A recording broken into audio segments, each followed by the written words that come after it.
मुझे अपना चेला बना लो। गुरुजी ने कहा चेला तुम्हें बना लूं, पर बात इतनी है कि तेरे को घर बार छोड़ने पड़ेंगे।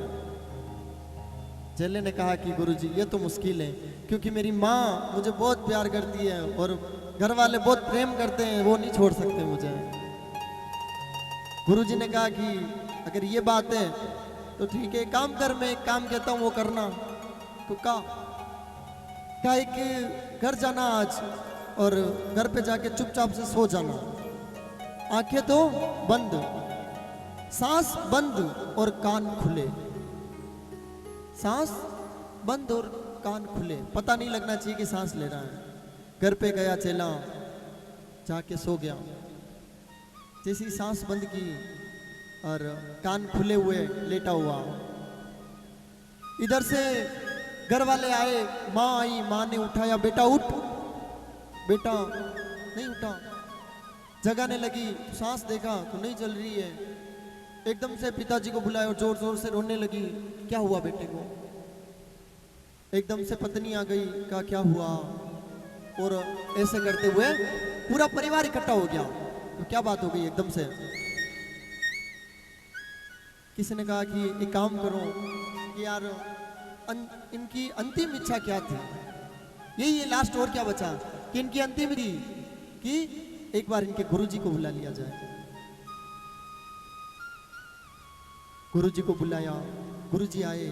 गुरुजी ने कहा अभी सुबह मिल के गया है मेरे से, क्या हो गया एकदम से? तो कहा कि पता ही नहीं चला, हमको भी, हम भी ध्यान ही नहीं रहा, पता नहीं है। तो बेटे बेटे ही, यही कहते लास्ट में, बेटे बेटे ही लुढ़क गया। फिर कहा कि अब क्या करें? गुरुजी ने कहा कि कुछ नहीं, मैं इसको जिंदा कर सकता हूं। पूरा परिवार एकदम से खुश हो गया कि वापस जिंदा हो जाएगा। तो गुरुजी ने एक जल का लोटा लिया और चेले के ऊपर 7 बार घुमाया और कहा कि जो इस जल को पी लेगा वो तो मर जाएगा और जो ये जिंदा हो जाएगा। कि पहले पहले कहा कि सबसे ज्यादा प्रेम कौन करता है? माँ। माँ को ले जाके वो लोटा दिया कि आप पी लो। माँ ने कहा मैं पी तो लूं, पर बात ये है कि आजकल की बहुएं कैसी है, मेरे पतिदेव का ध्यान कौन रखे, इनकी सेवा भी जरूरी है, तो मैं तो नहीं पीऊं। तो फिर कहा पिताजी को ले जाके, पिताजी ने बोल दिया मेरे को तो भी और जीना है, मैं तो नहीं पीऊं। फिर कहा, फिर पत्नी को कहा कि आप, पत्नी ने कहा मैं पी तो लूं, पर लफड़ा ये मैं जैसे ही पीऊंगी ये नई शादी कर लेंगे, वो मेरे बच्चों का ध्यान नहीं रखेगी। तो फिर किसको पिलाएं? बच्चों को पूछा, बच्चों ने कहा हमारी तो जीवन अभी चालू हुआ है, पापा ने तो इतना जीवन तो जी लिया कम से कम, हमने तो अभी जीवन ही नहीं देखा है। तो सबने कहा कि काम करो गुरु महाराज आप पी लो। क्या कहा? आपके कोई टेंशन नहीं है, घर बार सब छोड़ ही रखा है, जोग धारण कर रखा है।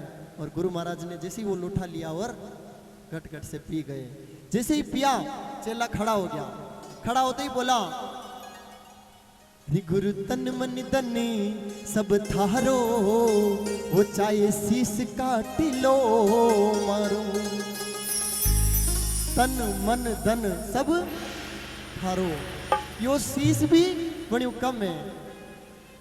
गुरु मात पिता शुद्ध भ्राता, वो सब स्वार्थ का है नाता।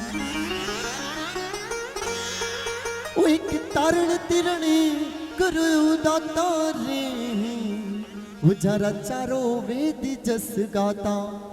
आज भी आप जीवन में कभी भी किसी इंसान को अच्छी पोस्ट पे देखे या जिसे भी ऊपर देखे, याद रखना उनके गुरु कितने ऊपर रहे होंगे। वो इंसान इतना ऊपर है तो सबसे ऊपर उनके गुरु है। बोलिए सत्य गुरुदेव।